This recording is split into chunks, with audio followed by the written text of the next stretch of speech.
It is the privilege of telltalers to open their story in an inn, the free rendezvous of all travellers, where the humour of each displays itself without ceremony or restraint. This is specially suitable when the scene is laid during the old days of merry England, when the guests were in some sort not merely the inmates, but the messmates and temporary companions of mine host, who was usually a personage of privileged freedom, comely presence, and good humour. Patronised by him, the characters of the company were placed in ready contrast, and they seldom failed, during the emptying of a six-hooped pot, to throw off reserve and present themselves to each other and to their landlord with the freedom of old acquaintance. The village of Cumnor, within 3 or 4 miles of Oxford, boasted during the 18th of Queen Elizabeth an excellent inn of the old stamp, conducted or rather ruled by Giles Gosling, a man of goodly person and of somewhat round belly, 50 years of age and upwards, moderate in his reckonings, prompt in his payments, having a cellar of sound liquor, a ready wit, and a pretty daughter. Since the days of old Harry Bailey of the Tabard in Southwark, no one had excelled Giles Gosling in the power of pleasing his guests of every description, and so great was his fame that to have been in Cumnor without wetting a cup at the Bonny Black Bear would have been to avouch oneself utterly indifferent to reputation as a traveller. A country fellow might as well return from London without looking in the face of majesty. The men of Cumnor were proud of their host, and their host was proud of his house, his liquor, his daughter, and himself. It was in the courtyard of the inn which called this honest fellow landlord that a traveller alighted in the close of the evening, gave his horse, which seemed to have made a long journey, to the hostler, and made some inquiry, which produced the following dialogue betwixt the myrmidons of the Bonny Black Bear. "What ho, John Tapster?" "At hand, Will Hostler," replied the man of the spigot, showing himself in his costume of loose jacket, linen breeches, and green apron, half within and half without a door, which appeared to descend to an outer cellar. "Here's a gentleman asks if you draw good ale," continued the hostler. "Beshrew my heart else," answered the tapster, "since there are but 4 miles betwixt us and Oxford. Marry, if my ale did not convince the heads of the scholars, they would soon convince my pate with the pewter flagon." "Call you that Oxford logic?" said the stranger, who had now quitted the rein of his horse and was advancing towards the inn door, when he was encountered by the goodly form of Giles Gosling himself.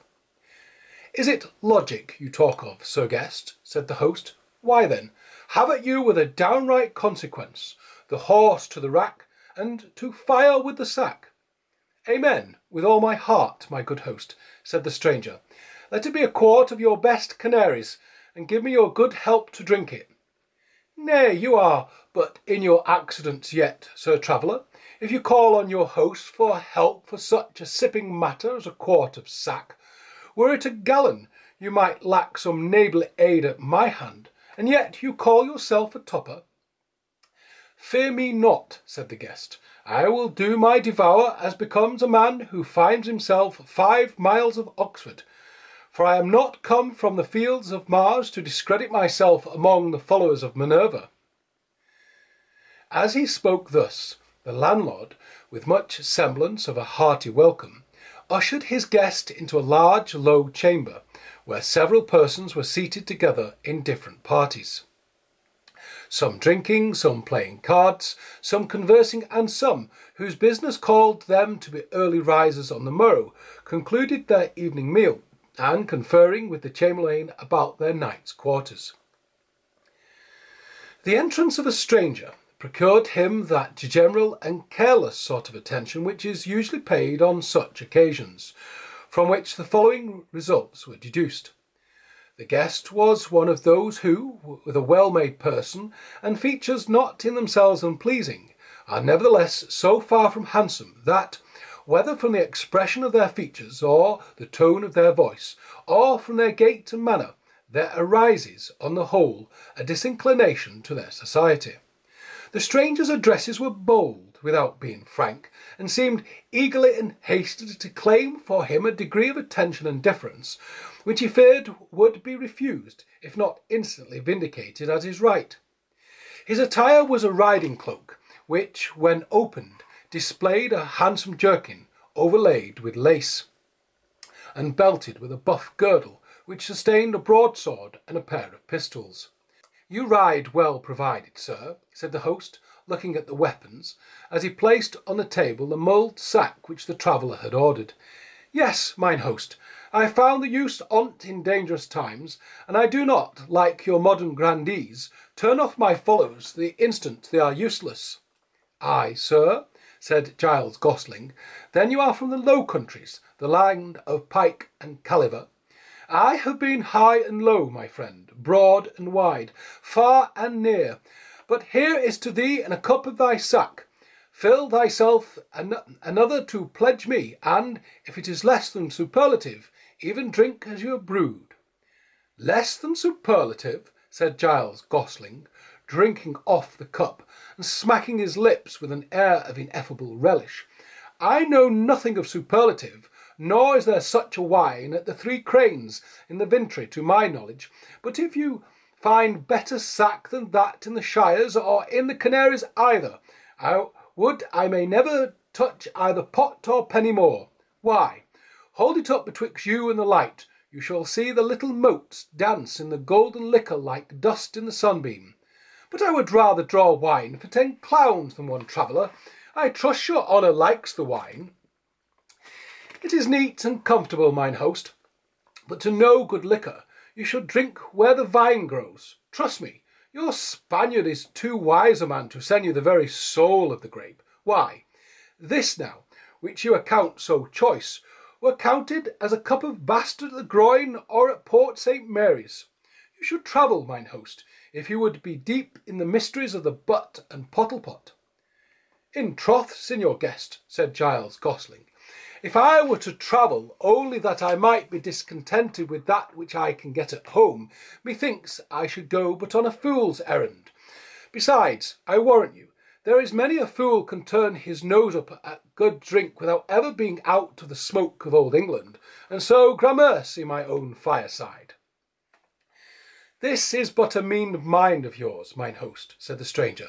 "I warrant me, all your townsfolks do not think so basely. You have gallants among you, I dare undertake, that have made the Virginian voyage, or taken a turn in the Low Countries at least. Come, cudgel your memory. Have you no friends in foreign parts that you would gladly have tidings of?" "Troth, sir, not I," answered the host, "since ranting Robin of Drysonsforth was shot at the siege of the Brill. The devil take the caliver that fired the ball, for a blither lad never filled cup at midnight. But he is dead and gone, and I know not a soldier or a traveller who is a soldier's mate that I would give a peeled codling for." "By the mass, that is strange. What, so many of our brave English hearts are abroad, and you, who seem to be a man of mark, have no friend, no kinsman amongst them?" "Nay, if you speak of kinsmen," answered Gosling, "I have one wild slip of a kinsman, who left us in the last year of Queen Mary, but he is better lost than found." "Do not say so, friend, unless you have heard ill of him lately. Many a wild colt has turned out a noble steed. His name, I pray you?" "Michael Lambourne," answered the landlord of the Black Bear. "A son of my sister's. There is little pleasure in recollecting either the name or the connection."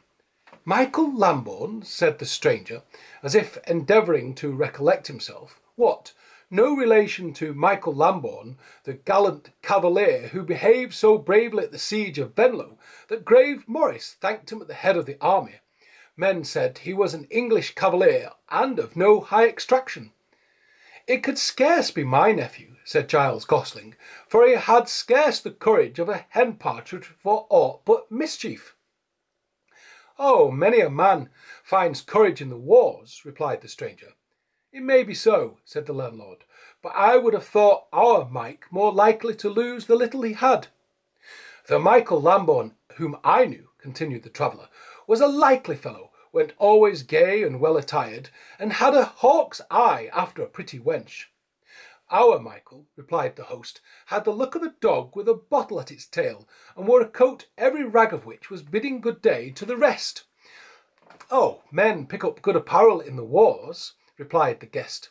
"Our Mike," answered the landlord, "was more likely to pick it up in a frippery warehouse while the broker was looking the other way. And for the hawk's eye you talk of, his was always after my stray spoons.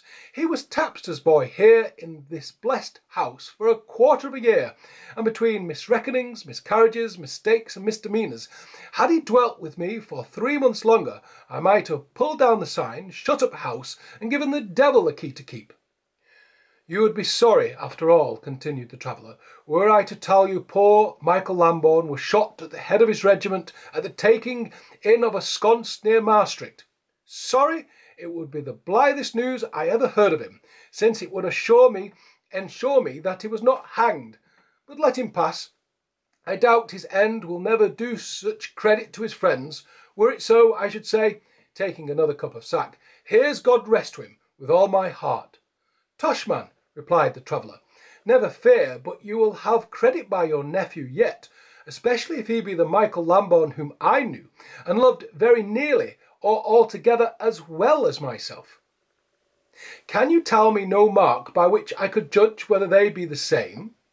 "Faith, none that I can think of," answered Giles Gosling, "unless that our Mike had the gallows branded on his left shoulder for stealing a silver caudle cup from Dame Snort of Hodstitch." "Nay, there you lie like a knave, uncle," said the stranger, slipping aside his ruff and turning down the sleeve of his doublet from his neck and shoulder. "By this good day, my shoulder is as unscarred as thine own." "What, Mike, boy, Mike?" exclaimed the host, "and is it thou, in good earnest?" "Nay, I have judged so for this half hour, for I knew no other person would have taken half the interest in thee. But, Mike, and thou shoulder should be as unscathed as thou sayest, thou must own that Goodman Thong the handman was merciful in his office, and stamped thee with a cold iron. Tush, uncle, truce with your jest. Keep them to season your sour ale, and let us see what hearty welcome thou wilt give a kinsman who's rolled the world around for 18 years, and who has seen the sun set where it rises, and travelled till the west has become east. Thou hast brought back one traveller's gift with thee, Mike, as I well see, and that was what thou least didst need, for I remember well, among thine other qualities, there was no believing a word which came from thy mouth." "Here's an unbelieving pagan for you, gentlemen," said Michael Lambourne, turning to those who witnessed this strange interview betwixt uncle and nephew.